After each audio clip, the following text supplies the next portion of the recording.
Channel आपली teacher. आजच्या एपिसोडमध्ये आपण क्लास 8 मॅथ्समधला 14th चॅप्टर पाहणार आहोत, जो आहे कंपाऊंड इंटरेस्ट. तर मागच्या स्टँडर्डमध्ये म्हणजेच क्लास 7मध्ये आपण सिम्पल इंटरेस्ट म्हणजे काय ते पाहिलं. त्याचबरोबर सिम्पल इंटरेस्टचा फॉर्म्युला काय आहे आणि त्याचा रेग्युलर लाईफमध्ये आपण उपयोग कसा करतो हे सुद्धा पाहिलं. आजच्या एपिसोडमध्ये आपण कंपाऊंड इंटरेस्ट म्हणजे काय ते पाहणार आहोत. त्याचबरोबर कंपाऊंड इंटरेस्टचा फॉर्म्युला काय आहे किंवा डे टू डे लाईफमध्ये आपण कंपाऊंड इंटरेस्ट कशा प्रकारे यूज करतो हे पाहणार आहोत. त्याचबरोबर प्रॅक्टिस सेट 14.1 सॉल्व करणार आहोत. व्हिडिओला स्टार्ट करण्यापूर्वी जर तुम्ही चॅनल सबस्क्राईब केलं नसेल तर नक्की चॅनल सबस्क्राईब करा. त्याचबरोबर सबस्क्राईब बटनच्या शेजारचं बेल आयकॉन नक्की प्रेस करा, जेणेकरून मी व्हिडिओ अपलोड करेन तेव्हा तुम्हाला नोटिफिकेशन येईल आणि तुम्ही माझे व्हिडिओज पाहू शकाल. व्हिडिओ आवडल्यास व्हिडिओला लाईक करा आणि तो जास्तीत जास्त लोकांपर्यंत शेअर करा. तर चला मग व्हिडिओला स्टार्ट करूया. सो स्टुडंट, क्लास 8 मॅथ्समधला आपला 14th चॅप्टर आहे कंपाऊंड इंटरेस्ट. तर या आधीच्या स्टँडर्ड्समध्ये आपण सिम्पल इंटरेस्ट म्हणजे काय ते पाहिलं. तर एखादी व्यक्ती ही बँकेकडून किंवा पतपेढीकडून काही अमाऊंट ही लोन म्हणून घेते, तर त्या लोनला आपण प्रिन्सिपल असं बोलतो. तर ती व्यक्ती ही ते लोन ही ठराविक काळासाठी घेते आणि ते ठराविक काळासाठी म्हणजेच नंबर ऑफ इयर्सला आपण एन बोलतो आणि ती काही ठराविक रेटने घेते आणि रेट म्हणजे आर. तर समजा सर्जेरावांनी 10,000 रुपये बँकेकडून हे एका वर्षासाठी घेतले 10% रेटने. तर एका वर्षाने त्यांना ओरिजिनल अमाऊंट म्हणजेच 10,000 आणि प्लस काही एक्स्ट्रा अमाऊंट ही बँकेला रिपे करावी लागते, म्हणजे ती परत द्यावी लागते. तर जी एक्स्ट्रा अमाऊंट असेल त्याला आपण इंटरेस्ट असं बोलतो. तो सिम्पल इंटरेस्ट कॅल्क्युलेट करण्यासाठी फॉर्म्युला आपला माहितीच आहे. Simple interest equal to PNR upon 100. So P म्हणजे प्रिन्सिपल अमाऊंट, N म्हणजे नंबर ऑफ इयर्स आणि R मीन्स रेट. हा आहे आपला सिम्पल इंटरेस्टचा फॉर्म्युला. तर आजच्या एपिसोडमध्ये आपण कंपाऊंड इंटरेस्ट म्हणजे काय ते पाहणार आहोत. तर समजा सर्जेरावांनी 10,000 रुपये बँकेकडून लोन घेतलेला आहे. 10% PCPA या रेटने % पर ॲन्युअल आणि ते त्यांनी एका वर्षासाठी घेतलेलं आहे. तर समजा आपण इथे सिम्पल इंटरेस्ट कॅल्क्युलेट करून घेऊया. Simple interest equal to PNR upon 100 equal to P आहे 10,000 into 1 into 10 divided by 100. So इथे आपलं सिम्पल इंटरेस्ट कॅल्क्युलेट झालेलं आहे, जे आहे 1,000 रुपीज. तर एका वर्षाने सर्जेरावांना बँकेला परत करावं लागणार आहेत प्रिन्सिपल अमाऊंट म्हणजेच 10,000 रुपये प्लस 1,000 म्हणजेच इंटरेस्ट म्हणजेच 11,000 रुपये हे सर्जेरावांना एका वर्षाने परत करावं लागणार आहेत. तर समजा एका वर्षाने सर्जेराव 11,000 रुपये बँकेला परत नाही करू शकले, तर बँक कशाप्रकारे इंटरेस्ट चार्ज करते हे समजून घेण्यासाठी आपण कंपाऊंड इंटरेस्ट यूज करणार आहोत. तर बँक काय करते, नेक्स्ट इयरसाठी म्हणजे दुसऱ्या इयरसाठी फॉर इयर 2 और for second year bank principal ठरवते अमाऊंट, म्हणजेच फॉर सेकंड इयर प्रिन्सिपल असणार आहे मागील वर्षाचं अमाऊंट जे आहे 11,000 रुपीज. मी ते A1 म्हणजेच मागील वर्षाचं फर्स्ट इयरचं अमाऊंट मी ते घेणार आहे, जे आहे 11,000. म्हणजेच नेक्स्ट वर्षासाठी प्रिन्सिपल असणार आहे 11,000 रुपये, रेट असणार आहे सेम 10 PCPA आणि N असणार आहे 1. तर अशा प्रकारे बँक हे कंपाऊंड इंटरेस्ट चार्ज करते फॉर सेकंड इयर. दुसऱ्या वर्षीसुद्धा जर सर्जेराव बँकेला लोन परत नाही करू शकले किंवा बँकेला पैसे नाही देऊ शकले, तर फॉर थर्ड इयर प्रिन्सिपल असणार आहे अमाऊंट ऑफ सेकंड इयर. तर सेकंड इयरचं जर आपण अमाऊंट कॅल्क्युलेट केलं, सेकंड इयरचं अमाऊंट असणार आहे प्रिन्सिपल आपला आहे A1 NR अपॉन तर फॉर सेकंड इयर प्रिन्सिपल असणार आहे, sorry for third year principal असणार आहे A1 मीन्स एन आहे आपला 1 इयर, आर एन मीन्स हे थर्ड इयर इथे झालं, सो 3A1 आर आहे आपला 10 divided by 100 which is equal to 3 into A1 divided by 10. हे आपलं असणार आहे थर्ड इयरचं प्रिन्सिपल. तर अशा प्रकारे आपण सिम्पल कंपाऊंड इंटरेस्ट कॅल्क्युलेट करणार आहोत. तर कंपाऊंड इंटरेस्टचा फॉर्म्युला कसा फाइंड आउट करायचा हे सुद्धा आपण आजच्या एपिसोडमध्ये पाहणार आहोत. So student, amount upon principal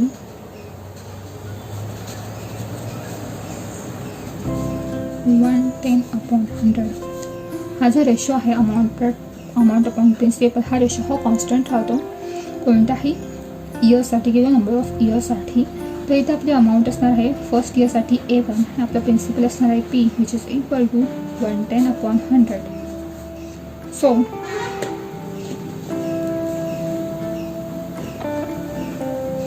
first इयरसाठी आपली अमाऊंट येणार आहे A1 equal to P into 110/100. So 110/100 P into 110/100 ही आपली अमाऊंट झाली फर्स्ट इयरसाठी. For second year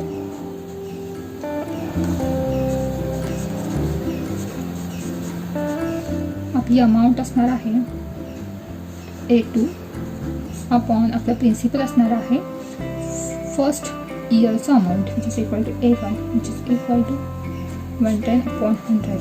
Therefore A2 equal to A1 into 110/100 which is equal to A1 आहे P into 110/100 into 110/100. तर हे झालं सेकंड इयरसाठी आपलं अमाऊंट. त्यामुळे कंपाऊंड इंटरेस्ट करताना आपण इंटरेस्ट कॅल्क्युलेट नाही करत, डायरेक्ट आपण अमाऊंट कॅल्क्युलेट करतो, कारण सेकंड इयरसाठी प्रिन्सिपल असणार आहे फर्स्ट इयरचं अमाऊंट. त्यामुळे इथे आपण डायरेक्टली अमाऊंट कॅल्क्युलेट करतो इंटरेस्ट कॅल्क्युलेट करण्याऐवजी. For third year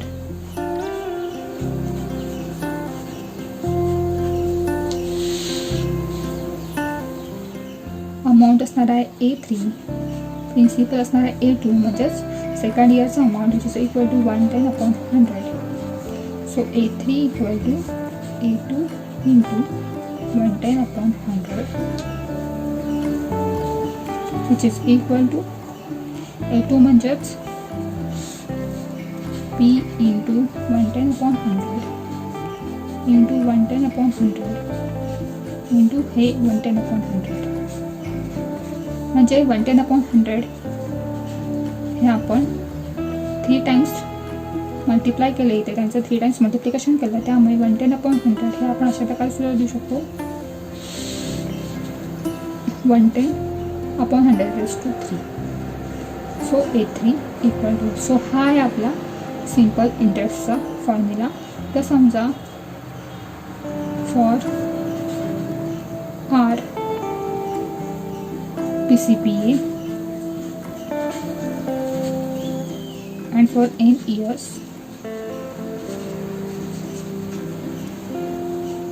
amount will be P into 100 plus R divided by 100 raised to n.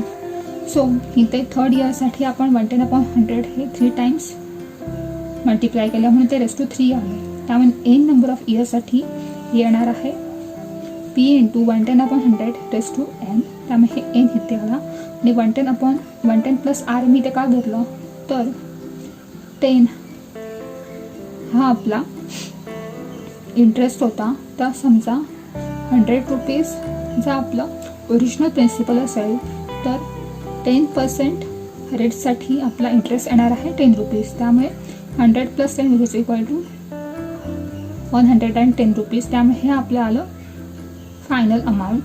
त्यामुळे इथे आपण काय केलं, प्रिन्सिपल प्लस रेट इथे ॲड केला. त्यामुळे 10 हे आपलं ओरिजिनल प्रिन्सिपल प्लस आर हा rate upon 100 therefore compound interest साठी अमाऊंट येणार आहे आपलं P into 100/100 means 1 plus R/100 raise to n. हे आलं आपलं फायनल फॉर्म्युला. कंपाऊंड इंटरेस्ट मध्ये अमाऊंट कॅल्क्युलेट करताना आपला फायनल फॉर्म्युला आलेला आहे amount equal to P into 1 plus R/100 raise to n. So ह्या फॉर्म्युलावरून आता आपण प्रॅक्टिस सेट 14.1 सॉल्व करणार आहोत. सो स्टुडंट, प्रॅक्टिस सेट 14.1 मधला आपला फर्स्ट क्वेश्चन आहे find amount and compound interest. तर इथे आपल्याला amount and compound interest calculate करायचं आहे.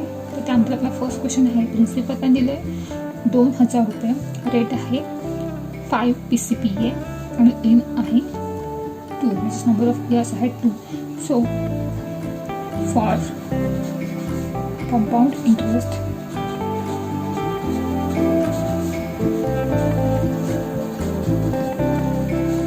amount equal to P into 1 plus R/100 raised to n. So इथे आपला P आलेला आहे, P दिलेला आहे त्याने 2000 इंटू 1 प्लस R आहे 5 PCPA आणि n आपला आहे 2 years. सो 2000 इंटू हे येणार आहे 1 into 100 which is equal to 100 plus 5 means 105/100 raise to 2 which is equal to 2000 into 105/100 into 105/100. So हे 2 0 आणि हे 2 0 एकमेकांना कॅन्सल आउट झाले. यातील 1 0 आणि हा 1 0 एकमेकांना कॅन्सल आउट झाला. 2 1 2, 2 5 10, 5 1 5, 5 2 10 आणि 5 1 5 which is equal to 21 into 105 which is equal to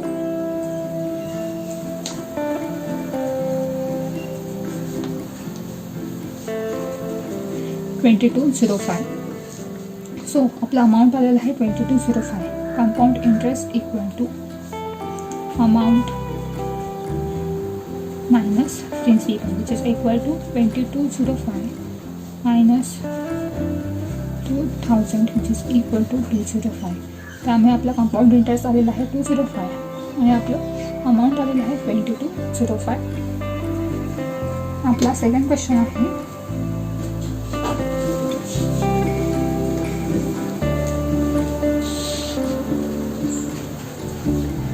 principal equal to 5,000, rate equal to 8 PCPA and n equal to 3.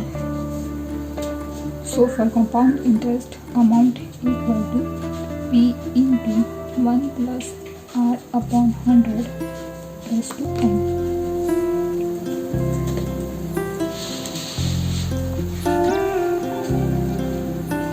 So आपली P आहे 5,000 into 1 plus 8/500 raised to 3 which is equal to 5,000 into 108 raised to upon 100 raised to 3. 108 का 1 into 100 which is equal to 100 plus 8 means 108 upon 100 raised to 3 which is equal to 5,000 into 108 upon 100 into 108 upon 100 into 108 upon 100. हे 2 0 आणि हे 2 0 एकमेकांना cancel out झाले. हा 1 0 आणि हा 1 0 एकमेकांना कॅन्सल आउट झाला.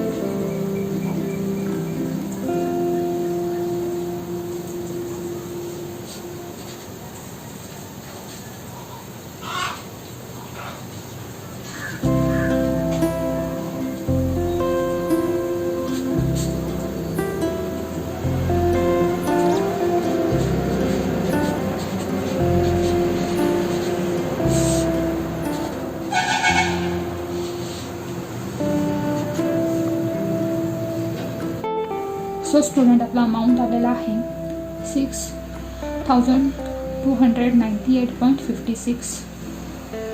सो आता आपण कंपाऊंड इंटरेस्ट कॅल्क्युलेट करणार आहोत. सो आपला compound interest equal to amount minus principal. So आपला अमाऊंट होतो 6,298.56 मायनस प्रिन्सिपल होतं 5,000. सो आपला कंपाऊंड इंटरेस्ट आलेला आहे 1,298 रुपीज 98.56 रुपीज. हा आपला आलेला आहे final compound interest. So student practice set 14.1 मधला आपला नेक्स्ट क्वेश्चन आहे. To start a business Shalaka has taken a loan of 8,000 rupees at rate of 10/1/2 PCPA. तर बिझनेस स्टार्ट करण्यासाठी शलाकाने 8,000 रुपयांचा लोन घेतलेला आहे at the rate of 10/1/2 PCPA. After 2 years how much compound interest will she have to pay.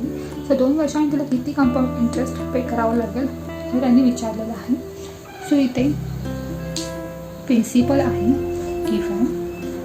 Principal equal to 8,000 rupees. Rate equal to 10/1/2 which is equal to 10.5 PCPA. And number of years equal to 2. So amount equal to P into 1 plus R upon 100 is to N. So P आपला आहे 8,000, R आहे 10.5 upon 100 is to 2, which is equal to 8,000 into 1 plus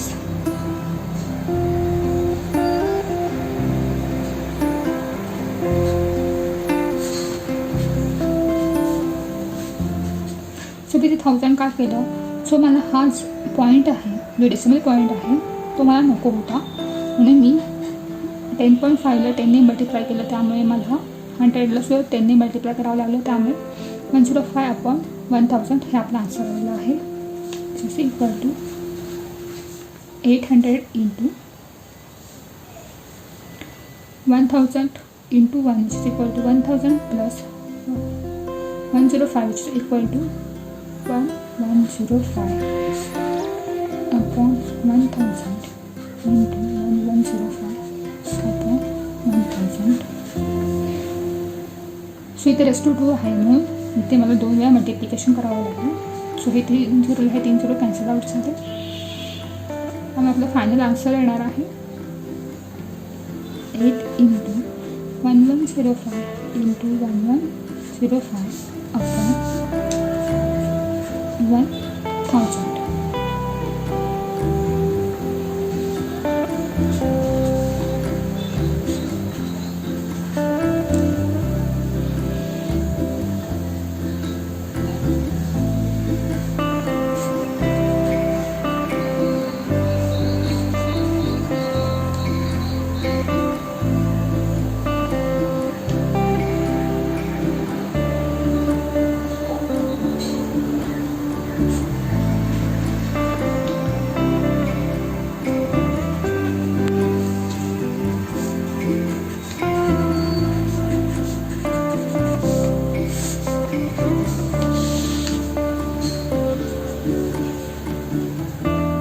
student आपलं final amount आलेलं आहे calculations केल्यानंतर 9768.2 rupees हे आपलं आलेलं आहे अमाऊंट.